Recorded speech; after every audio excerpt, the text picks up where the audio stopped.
fui sintiendo alrededor de la obra de Ricardo, Temblor del Aire, y precisamente entro a la descripción de esos sentimientos y de ese lenguaje.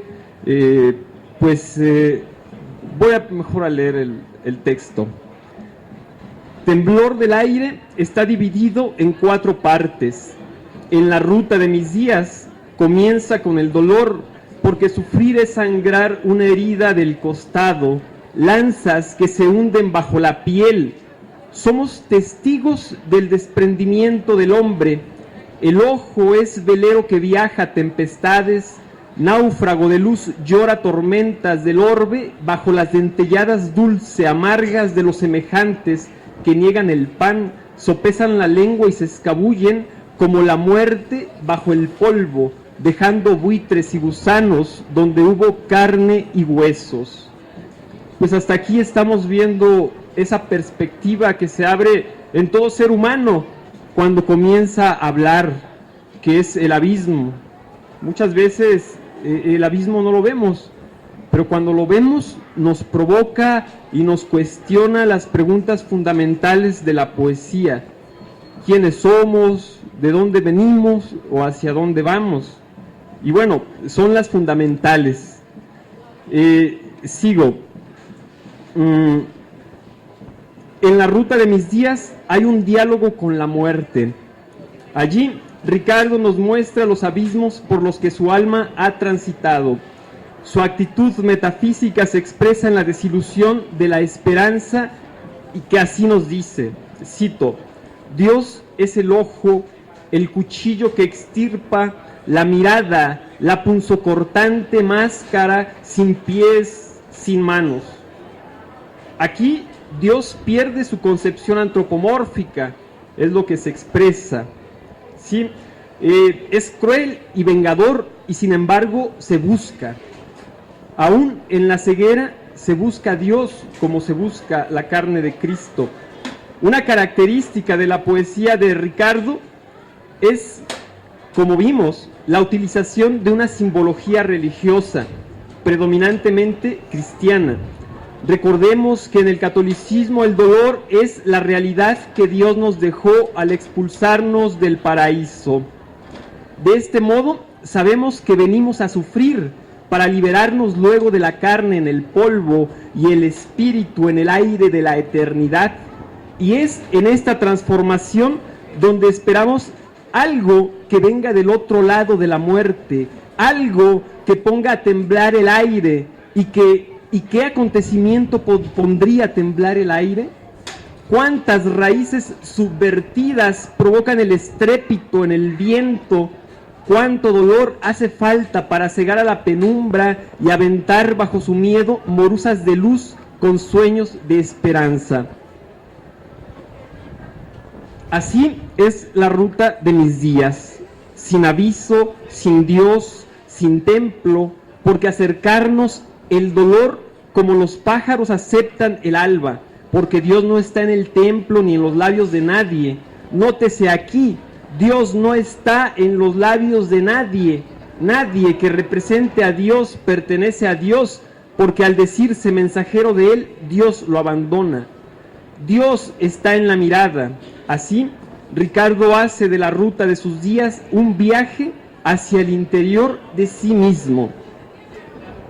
Ese sería el primer capítulo. En cuanto a lo que estoy utilizando aquí también en la presentación de esta exposición, es precisamente el campo semántico que está utilizando el poeta en sus textos, que me provocan reflexiones dentro de su propio lenguaje. ¿Sí?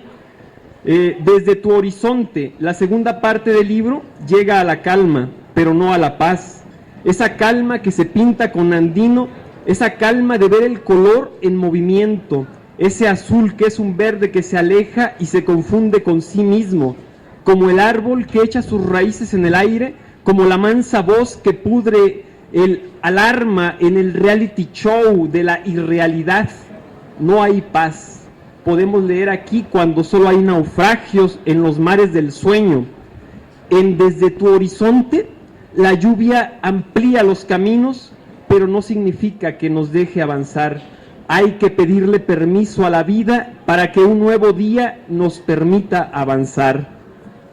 Poco a poco se va definiendo cómo temblor del aire es una metáfora de vida, porque temblor del aire es el golpe de conciencia que nos recuerda lo cerca que caminamos del abismo, y en ese sentido somos también parte de él, porque todos llevamos nuestro propio abismo. En este sentido, lo que nos propone Ricardo a partir de su propia experiencia poética es reconocernos en el abismo para vencerlo. Quienes esperan de la poesía rimas rosas u octasílabos pegajosos, no se acerquen a este temblor del aire. No vaya a ser que su intensidad les derrumbe sus falsos fundamentos de felicidad. Después del temblor, cuando caiga la lluvia, es la tercera parte de la obra.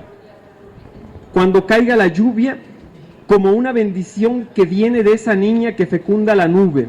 Aquí Richard toma un entorno más cercano a su familia, empieza a vislumbrar las esencias que corresponden a cada uno de sus miembros. Es muy interesante esta manera pues de sentir el amor filial. Dice: cuando caiga la lluvia, el poeta está reconciliado, hay hijos y arcoíris. El poeta no depende de Dios, porque Dios está en todas las cosas, en la luna plateada, en el otoño, en enseñar la libertad como aprendizaje. En ese punto, Ricardo ha llegado a su propia vida y da gracias a Caro, a Irra y a Marta, así como a todos los que de un modo u otro le han enseñado que la libertad es también reconocerse en el abismo. La tercera parte, Temo a la luz, es, en la lógica poética del poemario, sería el encuentro con la conciencia de la muerte, ser columna de humo en precipicios, ser el menguado barro de Dios, rastrero, insecto, humus, abono, semilla y grieta, que en un instante de moscas cree sin haber visto. En un sentido estricto, Temo a la luz es la parte más apocalíptica. Y ¿qué pesadilla más grande puede haber que despertar en otra pesadilla? Es como vivir con el miedo cruzado entre los dientes. También dentro de lo más introspectivo e inconsciente, esta parte pudiese ser de las más simbólicas, pero nunca críptica, puesto que el sentido de los versos se aloja en el inconsciente colectivo cristiano. No hay asilo, la cuarta parte del temblor del aire, cierra con una descripción del espacio urbano. Brilla al sol el metal, los toldos de los carros, el asfalto ahoga y aniquila, convive el pájaro con el estrujante ruido del motor.